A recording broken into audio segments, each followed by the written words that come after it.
indietro. L'ho amato, lo amo ancora, che posso farci? Gli ho creduto con tutte le mie forze. Puttana! Hai messo la nostra vita e il nostro orgoglio nelle sue mani! Sei peggio di una puttana! E ti permetti pure di aprire bocca e parlarmi delle tue vigliaccherie con orgoglio! L'ho amato, lo amo ancora con tutto il mio cuore! Sputi veleno, la tua bocca è piena di fango! Lasciami perdere! Vorrei essere con lui in questo momento! Mi fai schifo, puttana! La mia vita è sua, lo amo! Non te ne vergogni? No! Ti ammazzo! Che troppo! Falla finita! Chi ha disonorato non se ne vergogna! Una puttana! Una sorella peggio di una puttana! Ha disonorato la famiglia e me! Quel bastardo ha violato il suo onore e quello della nostra famiglia! E se non fai niente, ci penserò io a portare a termine la vendetta dei Venucci! Puttana! No! No, Pietro! Fermati! Lucrezia! Vieni qui.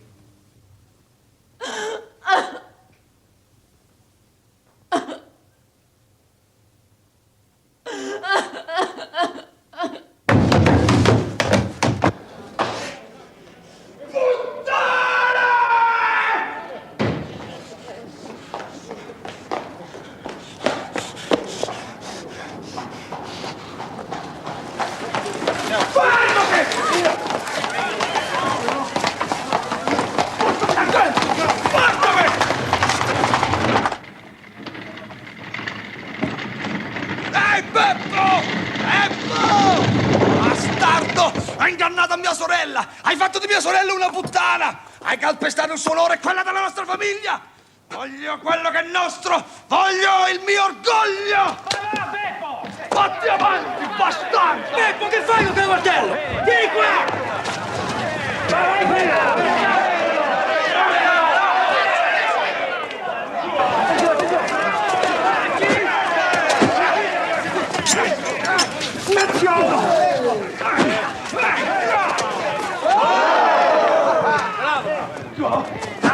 Quello che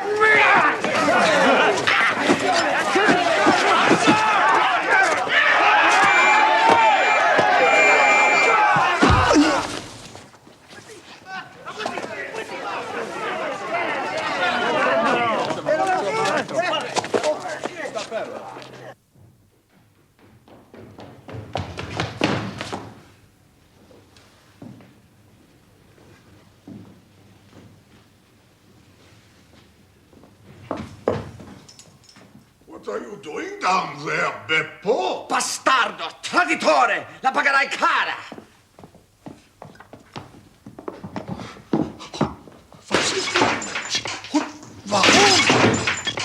Porco!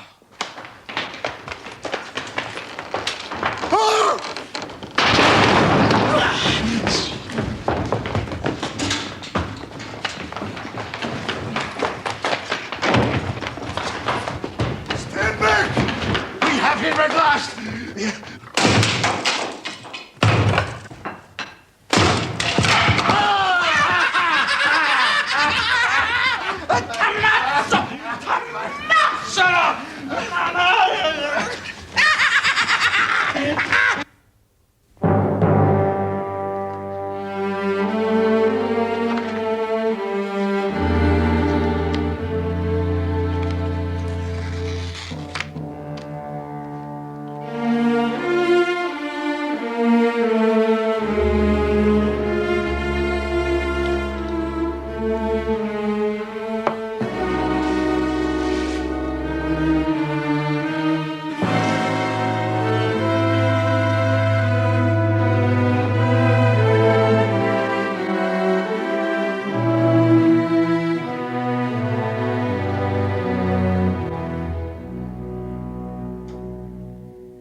Assassino.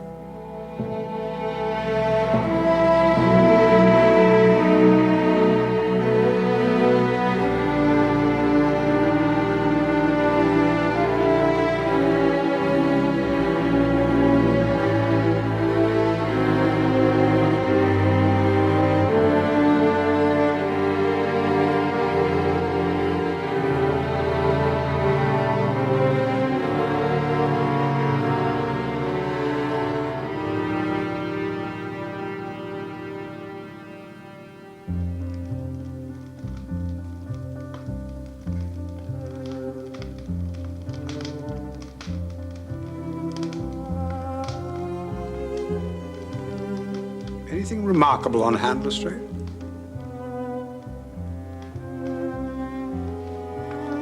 No. Nothing in particular.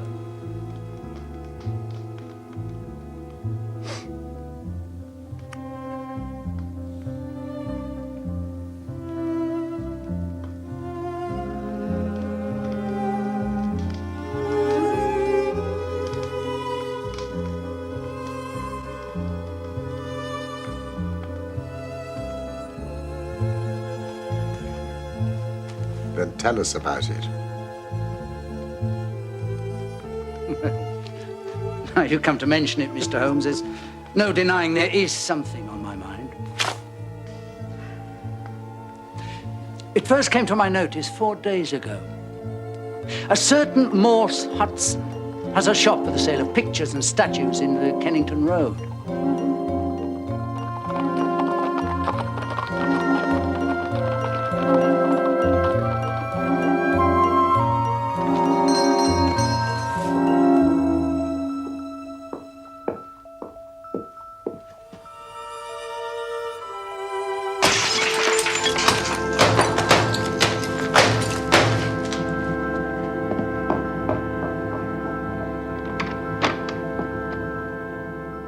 But what happened last night was more serious and also more singular.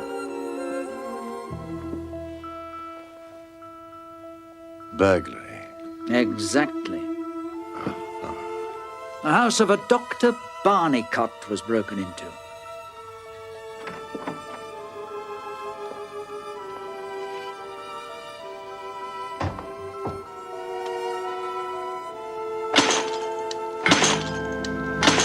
Now, this bust was one of a pair purchased from Morse Hudson by Dr. Barnicott. He had put it in his house. The other he put 2 miles away in his surgery. Later that same night,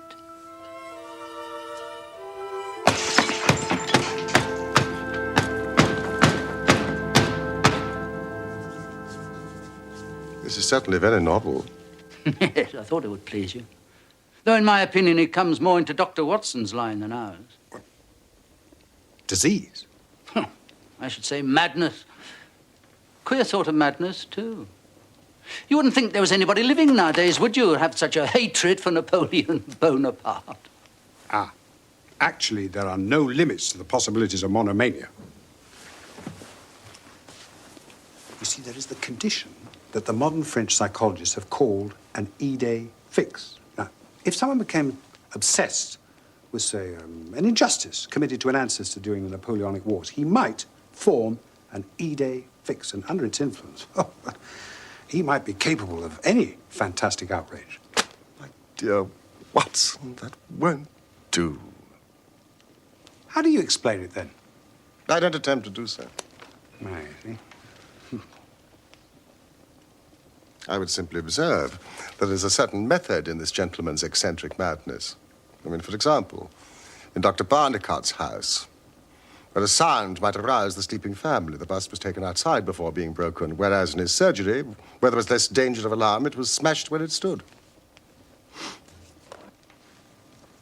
Well, I only mention it because you usually have a taste for all that is out of the common, no matter how trivial. No, I dare call nothing trivial, Lestrade. Some of my most classic cases have had the least promising commencement.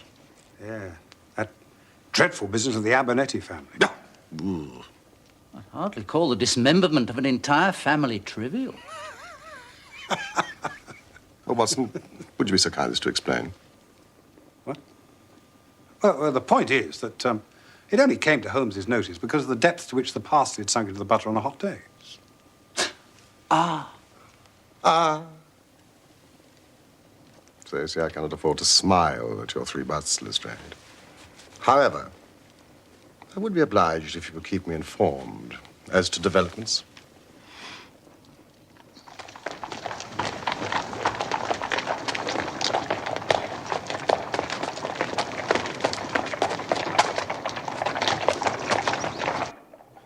Listen to this, Holmes. Come instantly. 131 Pitt Street, Kensington, Lestrade.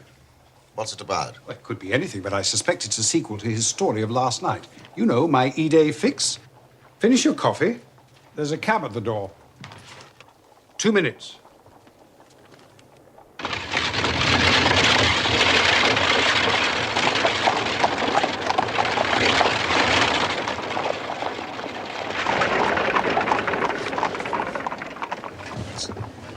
It's attempted murder, at least. Nothing less would hold the London message boy. There's a deed of violence in that young fellow's round shoulders and outstretched neck. Well, Lestrade will soon tell us.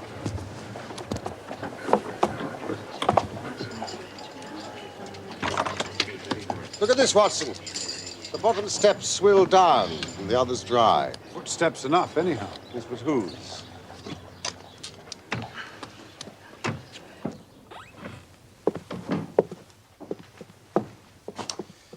It's the Napoleon bust business again, gentlemen. They smashed another. I'm afraid the affair has taken a graver turn. This way.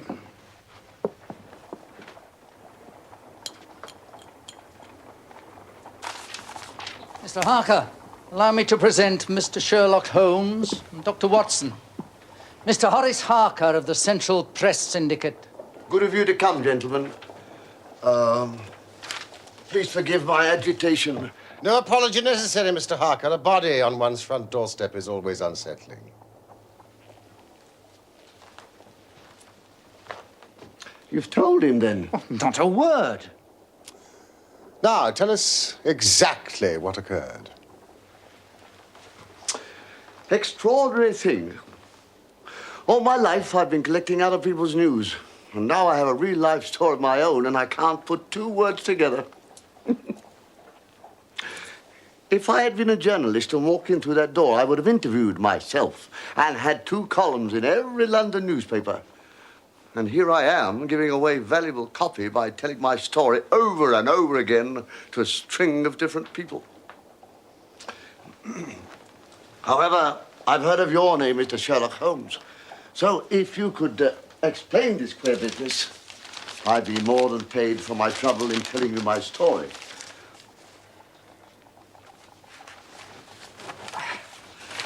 A great deal of my journalistic work is done at night in my den, in that room adjacent to this one.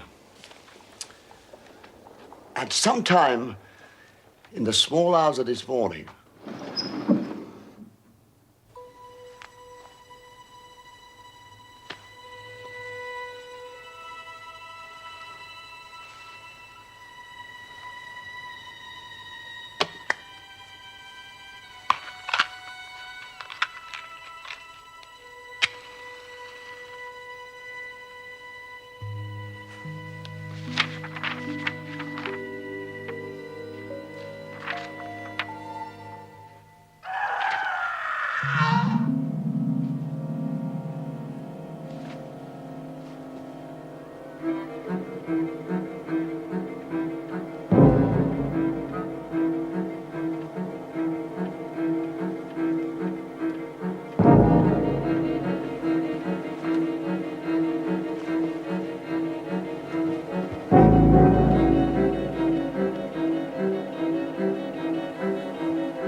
I shall live that moment over and over again in my dreams.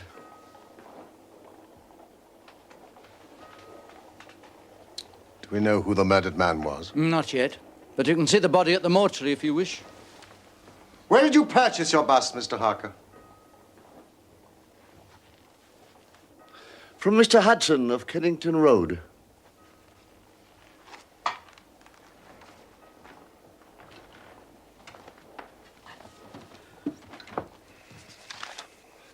Do we know what became of it? The officer at the door tells me it's been found in the front garden of an empty house in Camden House Road. I was just going round to see it. Will you come? In a moment, Lestrade.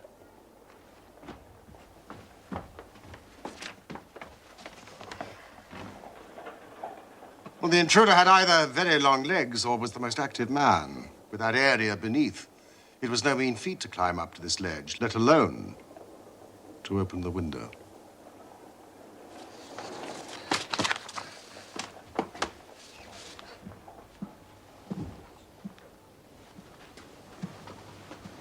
Mr. Harker, will you come with us to see the remains of your bust? I must make something of it, although I've no doubt that every newspaper in London will be on the street with a full and detailed account. Just my luck. Do you remember when the stand fell down at the Doncaster races? I was the only journalist in that stand, and my journal was the only one that didn't have a published account because I was too shaken to write a word. Now, I should be too late with a murder on my own doorstep.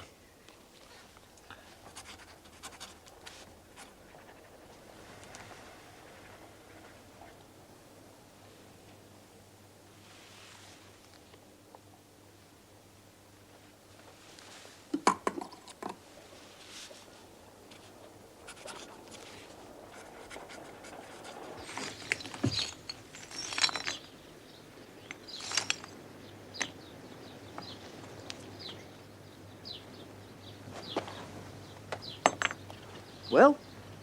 We have a long way to go, but there is one suggestive fact. He didn't smash this in the house or immediately outside it.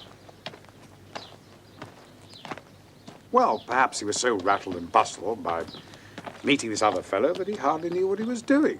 That's likely enough. But why did he choose to destroy it outside this particular house? It's empty. So he knew he wouldn't be disturbed. Yeah. But there's another empty house further up the street he must have passed. Why not destroy it there?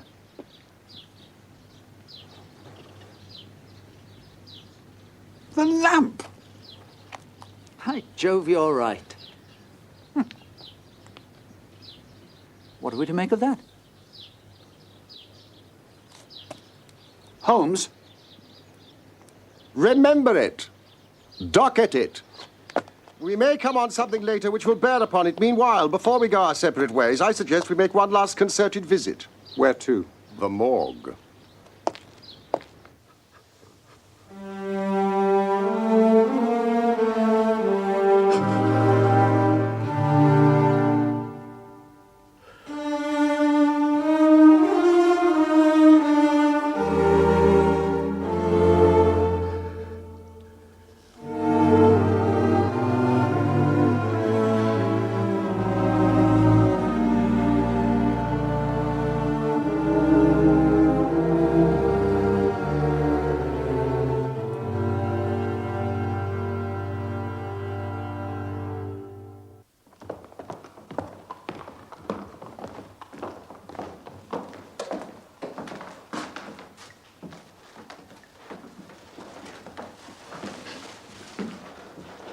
They've made nothing of his identity up to now. He was poorly dressed, but doesn't seem to have been a labourer. Well, whoever's responsible did a nasty job on the fellow's throat. Oh, that was a murder weapon. Had a serrated blade. Though whether it belonged to the murderer or the dead man, we don't yet know. Anything in his pockets to help identify him? Precious little. If it might interest you, Mr. Holmes. Forgive me, Lestrade, I was just contemplating the one mystery that not even I can solve. Death itself. Pray continue. As you can see, he carried very little. An apple, some string, a shilling map of London, and a photograph. Oh, part of one, it's torn. Look. Ugly-looking devil. Positively simian. What steps do you propose next, Lestrade? Well, the most practical way of getting at it, in my opinion, is to identify the dead man. Once we know who he is and who his associates are, we should have a good start in learning who killed him on the doorstep of Mr. Horace Harker. Don't you think so, Mr. Holmes? No doubt. It is not the way that I would conduct the case. Oh, what would you do? No, don't let me influence you, Lestrade. I suggest you follow your line of inquiry and I mine. Then we can compare notes. and each supplement the other. But if you are returning to Pitt Street, I would be grateful if you would tell Mr. Harker that I have quite made up my mind in this matter. I'm certain that it was a dangerous and homicidal lunatic with Napoleonic delusions at his house last night. It will help him with this article. You don't seriously believe that, Holmes? Don't I? Well, perhaps not. I'm sure it will please Mr. Horace Harker and the subscribers to the Central Press Agency. I would be grateful, Lestrade, if you could make it convenient to come round to Baker Street at 6 o'clock this evening. Until then, I would like to keep this photograph found in the dead man's pocket. Oh, Mr. Holmes, that might be a vital clue. Not just it is, otherwise it's of no interest to me. Good luck, Lestrade.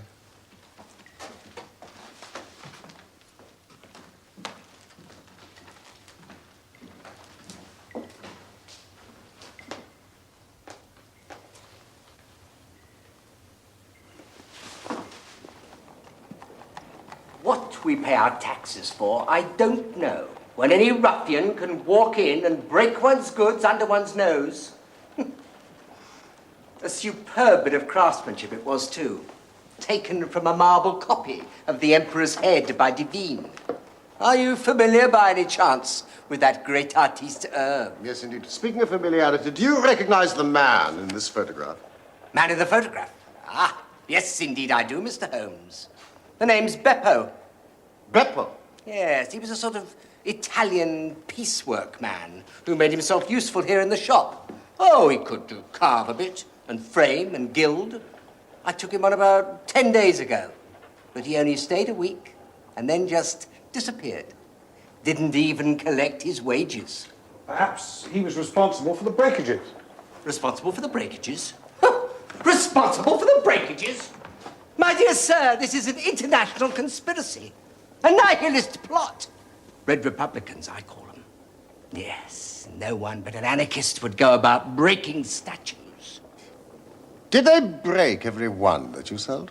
Break every one I sold? Well, hardly that. Just the two bought by a local doctor and the one left here in my shop. If anything happened to the other three, I know nothing of it. 3? So there were 6 to begin with? 6 to begin with? Yes, a batch of 6. I ordered them especially from Gelder and Company of Stepney. They do excellent molding work. Do you happen to know the names and addresses of the other customers? My ledgers, Mr. Holmes, are confidential. Mr. Hudson, if your theory is correct, oughtn't we to warn these people of this most dangerous plot? And who better to do that than Mr. Sherlock Holmes? Mr. Sherlock Holmes. Yes, quite right, sir. Yes, the country slumbers, but we shall remain vigilant. Follow me, sir.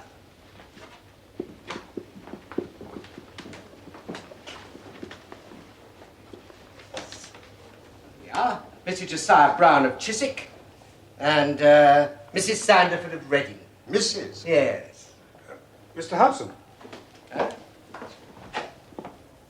Did your 2 busts differ in any way from the other 4? Differ from the other 4? No, they were all identical. And all with the beautiful decoration which I ordered especially. Yes, apart from the decoration, were your 6 busts the same as all the others? The same as all the others? Well, I suppose so. But you'd have to apply direct to Gelder and Company to find that out. In person. Excellent idea. A gentleman. When you meet the manager, would you be good enough to warn him of the conspiracy? With all the busts they have on the premises, the Red Republicans could have a field day. Normally, we sell the busts without decoration. But Mr. Hudson ordered that the whole uniform be painted.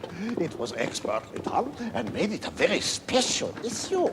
In terms of the construction, however, there is no reason why the 6 Napoleons we sold to him should be different from hundreds of others. You see, the 2 molds are poured together and filled with plaster to make the complete bust.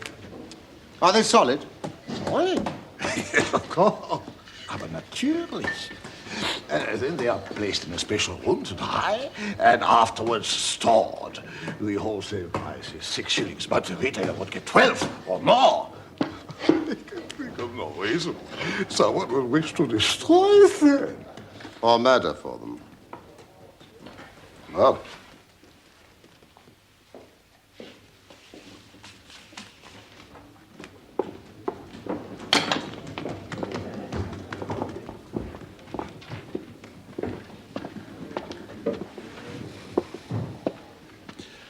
So, your interest in the molding process had ulterior motives. Herr Mandelstam, I wonder if you happen to recognize the man in this photograph. the rascal. Yes, indeed. I know him very well. This has always been a respectable establishment, and the only time we ever had the police in here was over this fellow. About a year ago, he knifed another Italian in the street and ran in here with the police on his heels. Was his name Beppo, by any chance? Beppo, yes. His second name I never knew. Serve me right for employing a man with such a face. But he was a good workman, one of the best. Do you happen to remember exactly when he was arrested? I could check the pay lists. According to Morse Hudson's records, you sold him 6 Napoleons on June the 3rd of last year. Ja, richtig. That is correct. And Beppo last collected his wages on May the 20th of that same year. Then he must have been arrested sometime the following week. Well, no doubt the police have the exact details. The young Italian survived, so Beppo went only to prison for 1 year. We have a cousin of his working here. Perhaps you would wish to speak with him? No. Not a word to the cousin, I beg of you. The matter is very important, and the further I go with it, the more important it seems. So, yeah, I really thought his cousin might know when Beppo is to be released. Herr Mandelstam, if my surmises are correct, our friend Beppo has been out of jail for at least 11 days. Ach du lieber Gott.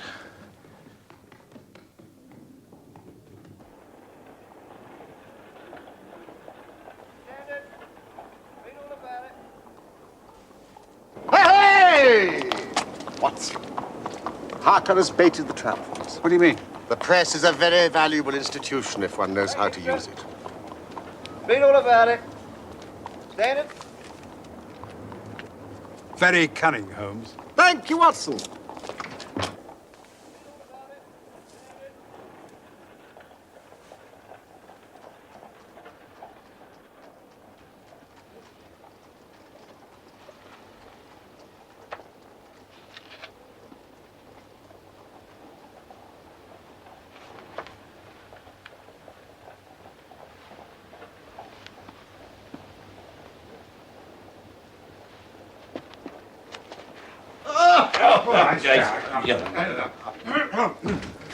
Lestrade!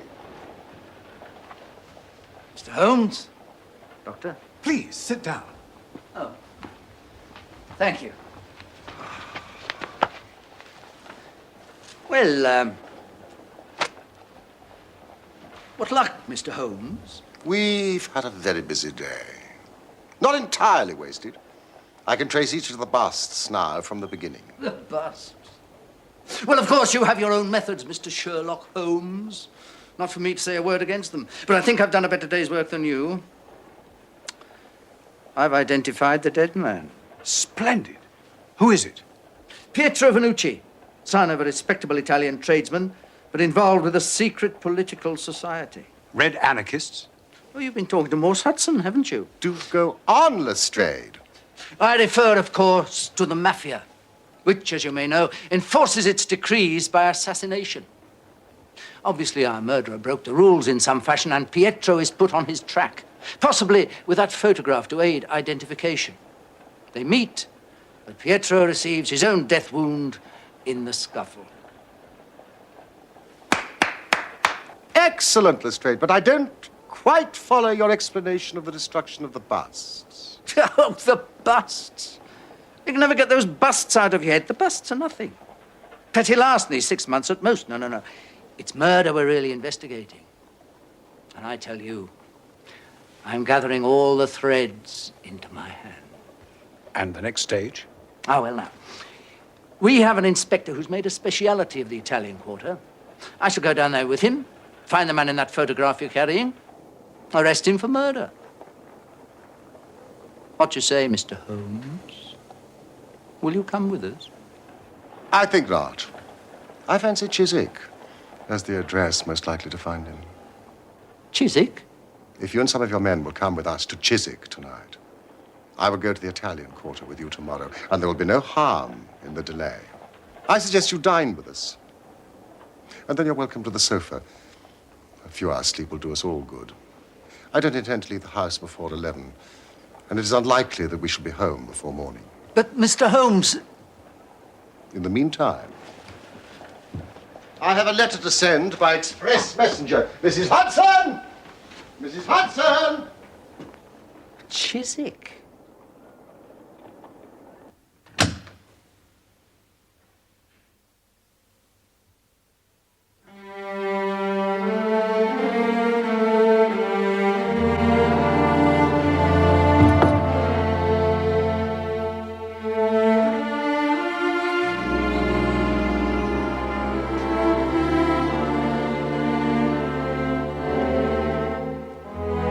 No!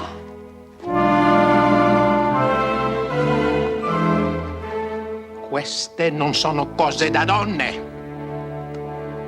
Ho disonorato la famiglia.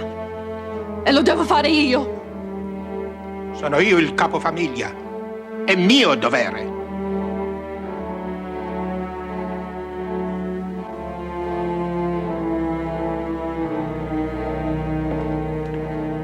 Papà!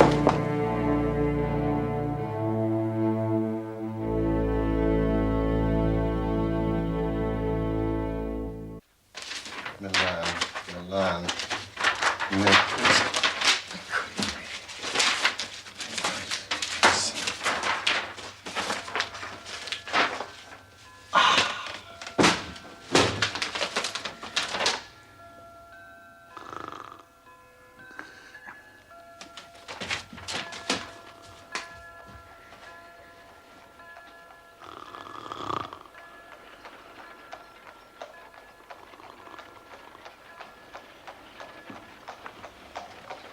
O'clock, gentlemen, on your feet. Come along, Lestrade. Watson, I think you've been over-generous with the port. You've been frugal enough with your information. That will be our four-wheeler. Don't forget the revolver, Watson, and bring the rugs. This outing wouldn't be inspired by your ID fix, would it? E-Day fix. Yes. The plaster bust. I have great hopes, Lestrade. In fact, the betting is exactly 2-1 that if you come with us tonight, you'll have the murderer in custody before the sun rises. I'm not a betting man, Mr. Holmes. Then you have nothing to lose by, do you? Except a good night's sleep.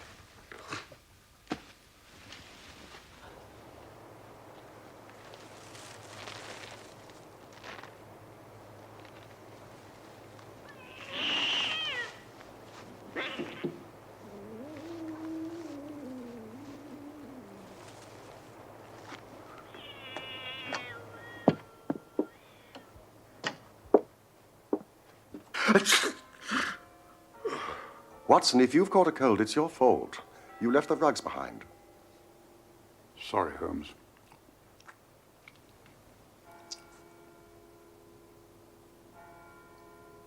Is that 2 o'clock?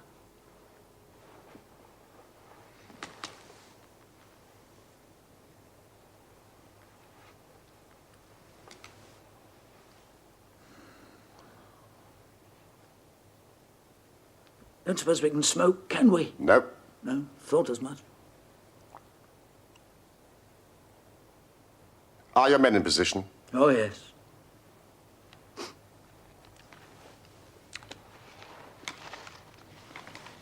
Have a humbug, Lestrade.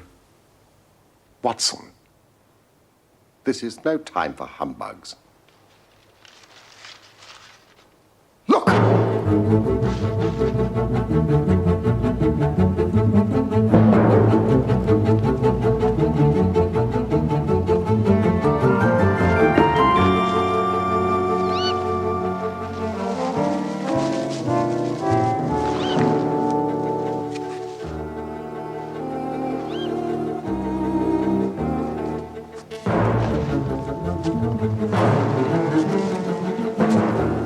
Is that who you're expecting?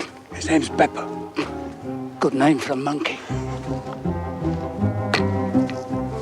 He'll leave by the back door, How do you know that? because all the other doors are locked.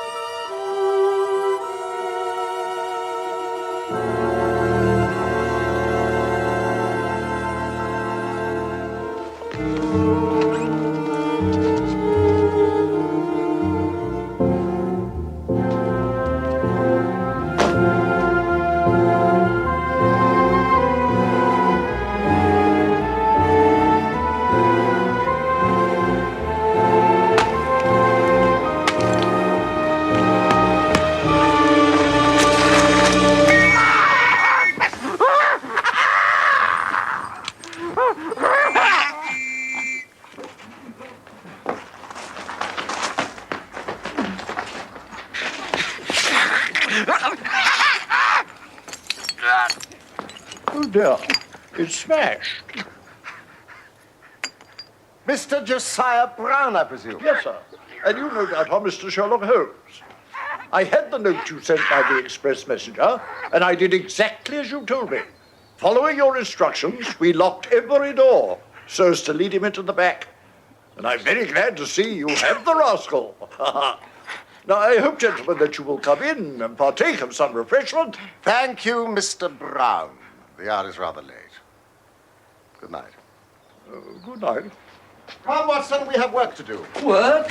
What work? Lestrade, if you will come round to Baker Street tonight at 6 o'clock, I hope to be able to show you that you still have not grasped the full meaning of this business. Oh, I think you'll find my theory of the mafia will work out all right, Mr. Holmes. Good night, Lestrade. Come along now.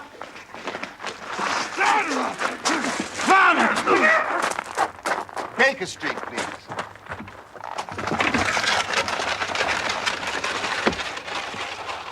And now, Watson, I commend to you the universal answer to almost all problems.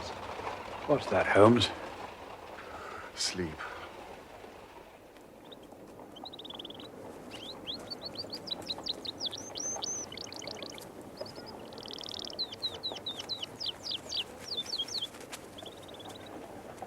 Buongiorno.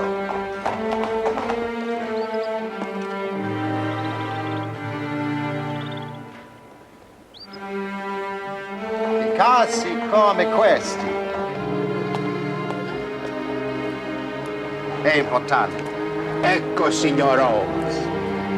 Grazie, signore. Morning, Watson. Since the manager of Gelder and Company was mainly responsible for Beppo's initial arrest, we see the breaking of the busts as a pathetic attempt to revenge himself. And it was possibly these senseless acts of violence which transgressed the mafia's code of behavior and led to the murder of young Vernucci. There. I think that takes care of those details you mentioned last night. Don't you, Mr. Holmes? Holmes! Yes, Watson. Well, what do you think of Lestrade's theories? I'm sure that they are of the greatest interest, but I regret to say I've not listened to a word of them. Forgive my inattention, Lestrade. I had a rather late night. Oh, what do you think I had?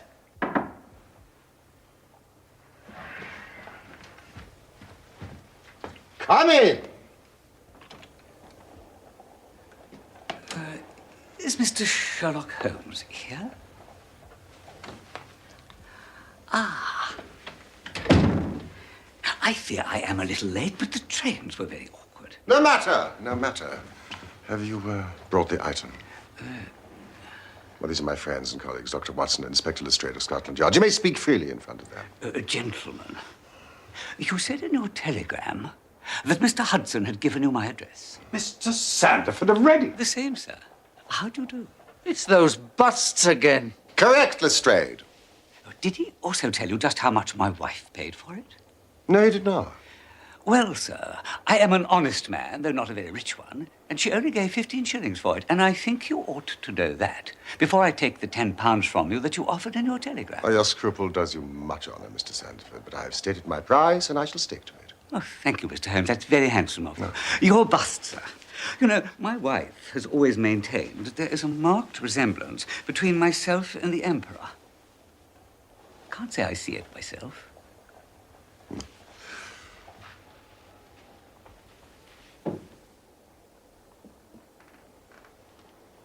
Sixth Napoleon. I contacted Mr. Sandiford by telegram this morning. Now, if you will sign this paper in front of witnesses, it is simply to say that you transfer every possible rights that you could ever have in the bust to me. Happy to, Mr. Holmes. Happy, happy, happy. I am a methodical man, and one never knows what turn events may take afterwards. Here is your £10 notes, and good evening, Mr. Sandiford. Very much, Mr. Holmes. It's a good evening, gentlemen. Oh, yes, and it's very, very kind of you. And thank you so much. Yes, and I'm very pleased I'm here. Thank you so much. Oh, my God.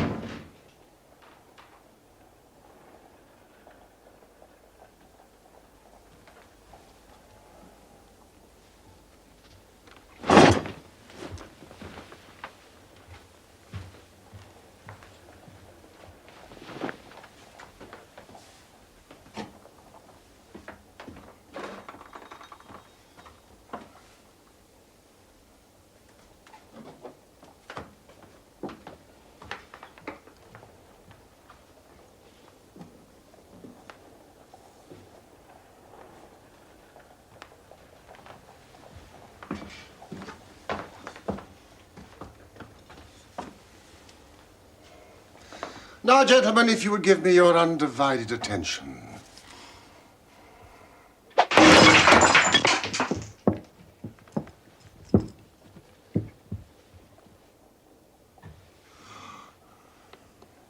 Gentlemen, allow me to introduce you to one of the most precious objects in the world. The famous Black Pearl of the Borgias. Bravo, Holmes! Bravo! Oh, your legerdemain rivals that of Maskelyne himself. Oh, this surpasses it. The Borgia pearl's been missing since it disappeared from the Prince of Colonna's bedroom in the Dacre Hotel over a year ago. As you may remember, Lestrade, I was consulted upon the case at the time.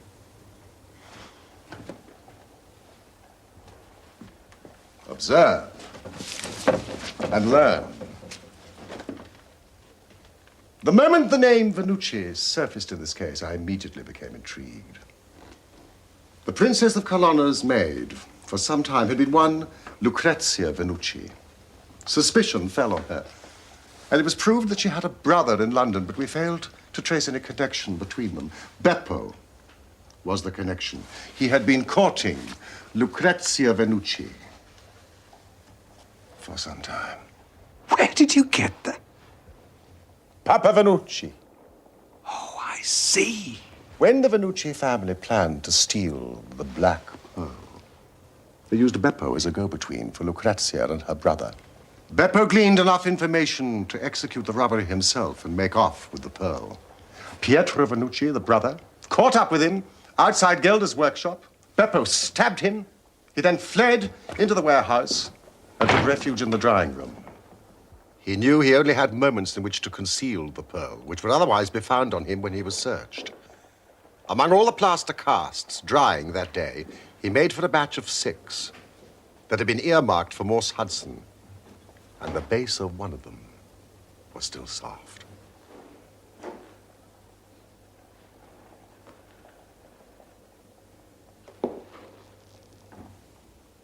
It was an admirable hiding place. As soon as Beppo got out of prison, he managed to find employment with Mr. Morse Hudson and set about tracking the 6 Napoleons down. He found and destroyed 3 of them. But the night he located Harker's, Pietro Vanucci, intent on vengeance, accosted him, and this time Beppo slit his throat. With only 2 busts left, it was likely he would try the London one first. Hence our visit to Chiswick. Exactly, Watson. That left only the Reading bust. I bought it in your presence from the owner. And there it lies.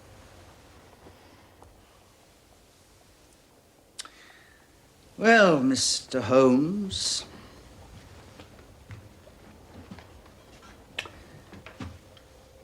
I've seen you handle a good many cases in my time, but I don't know that I ever knew a more workmanlike one than this. We're not jealous of you, you know, at Scotland Yard. Oh, sir, we're proud of you. And if you come down tomorrow, there's not a man from the oldest inspector to the youngest constable who wouldn't be glad to shake you by the hand. Thank you.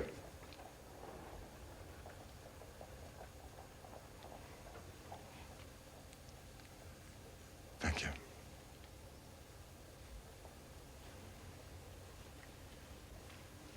Would you get down the Conk-Singleton forgery case, please, Watson?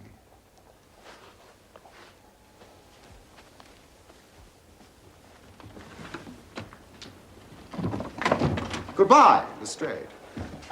And if a little problem comes your way, I shall be happy if I can to give you a hint or two as to its solution.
È finita, Lucrezia.